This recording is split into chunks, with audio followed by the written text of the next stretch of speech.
The darkness cloaked him as he looked over at the apartment complex on the opposite side of the street.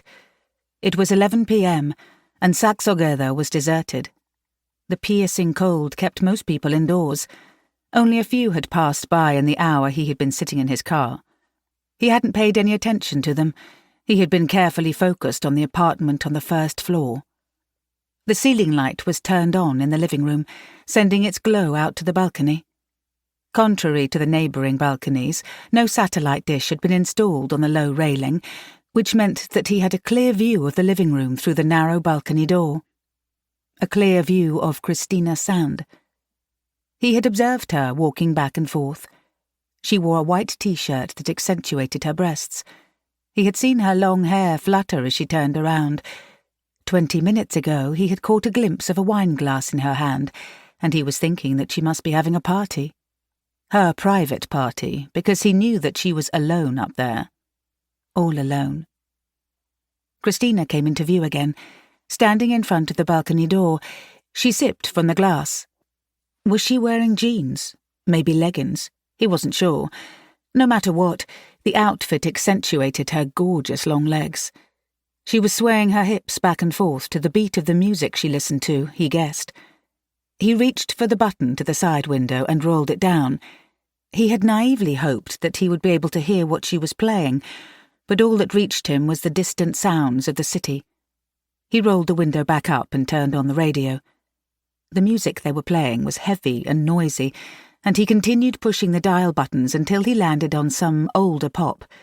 It sounded like Britney Spears. Maybe Christina was listening to the exact same tune. Oops, I did it again, sang Britney. What a coincidence, he thought, as he stomped his foot to the beat of the music and looked up at Christina. After a while, she closed the thin curtains. He felt disappointed, but then she started wriggling to the music behind the curtain. In the silhouette, she danced sensually, her hips swaying. His private dancer. It was a gift to him. Just as much as it was a sign, one of the many that had recently appeared and which had led him down the path to her. Christina, he whispered to himself. He turned off the radio and looked back towards the light up there.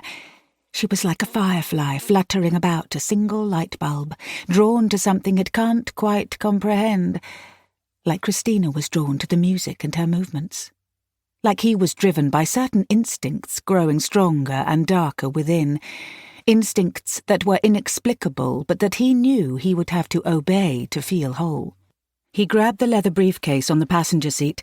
He considered whether he ought to check the contents one last time, but he saw no reason why he should keep postponing this.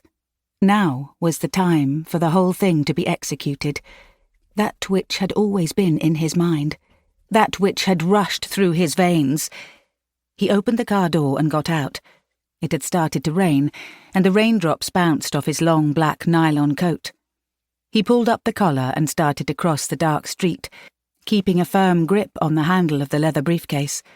When he reached her building, he found her name on the door entry phone and pushed the button.